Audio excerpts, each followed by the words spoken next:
Hello dear friends, welcome again on my YouTube channel.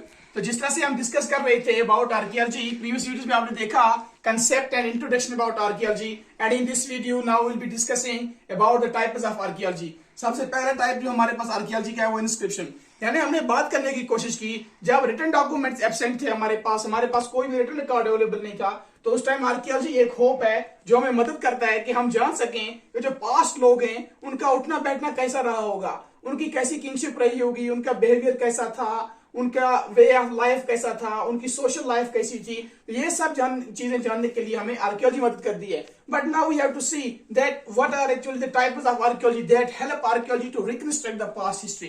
Past history को reconstruct करने के लिए आर्कियोलॉजी के पास ऐसे कौन से टाइप्स होते हैं जिनको ये इस्तेमाल करके जो पास्ट नॉलेज है, हम कह सकते हैं पास्ट आर्टिफैक्ट्स को, या जो पास्ट के बारे में हमें जानकारी मिलती है उसको अचीव करने के लिए आर्कियोलॉजी के पास कौन से ऐसे मेथड हैं। तो सबसे पहला मेथड जो आर्कियोलॉजी के पास है वो है inscriptions. Inscriptions are called as the reliable evidences.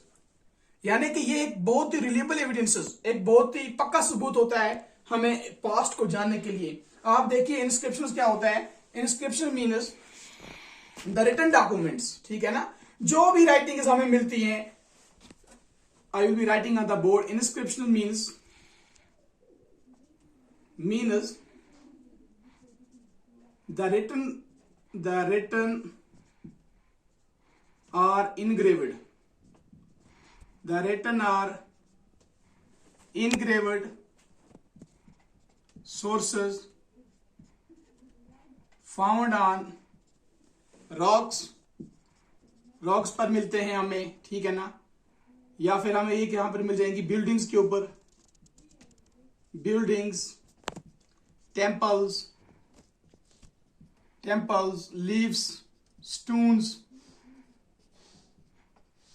तो क्या होती है इंस्क्रिप्शन? इंस्क्रिप्शन का मतलब होता है, आपको मैं समझाने की कोशिश करूंगा। इंस्क्रिप्शन का मतलब होता है कि जो भी हमें पुरानी राइटिंग्स मिली हैं, जो भी हमें पुराने स्क्रिप्ट मिले हैं, जिन पे हमें रिटन राइटिंग्स मिली हैं, चाहे वो रॉक्स के ऊपर लिखे हुए थे, चाहे वो बिल्डिंग के ऊपर हमें कोई राइटिंग्स मिली, या टेम्पल्स के ऊपर मिली, या हम कह सकते हैं लीव्स के ऊपर, या स्टोन्स के ऊपर, जो पुराने पत्थर थे उनके ऊपर, या जो पुरानी चट्टाने थे उनके ऊपर, किसी भी किस्म के जो हमें रिटन एविडेंस हासिल होता है उसे हम इंस्क्रिप्शन बोलते हैं। And the one who studies these written sources is called as epigraphist. क्या बोलते हैं हम उसे? Epigraphist. One who reads the inscriptions, यानी कि जो इंस्क्रिप्शन को पढ़ने की कोशिश करता है, which means that the writings which we found, और we can say the writing is engraved which we actually found or which we actually got on rocks, या बिल्डिंग्स के ऊपर मिलती हैं, या टेम्पल्स के ऊपर, या कहीं पर भी पास्ट की जो भी हमें राइटिंग मिलती हैं, ठीक है ना। अब जो बंदा इसको पढ़ने की कोशिश करता है, इनको पढ़ता है, इनको अंडरस्टैंड करता है, स्टडी करता है, तो उसे क्या बोलते हैं? एपिग्राफिस्ट। तो in totalitarian we can say the study of the inscription में लिख के रखूंगा। The study of inscription is called as the study of inscription is called as epigraphy।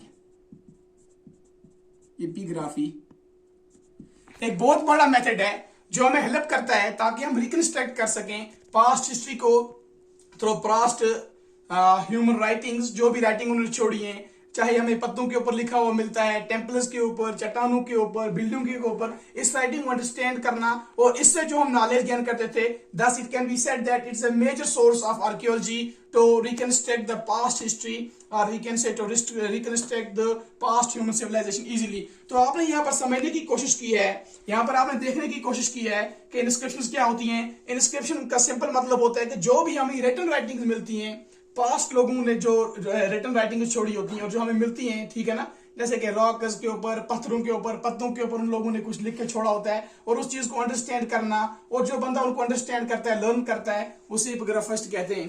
Thank you so much. Next video में meet करते हैं।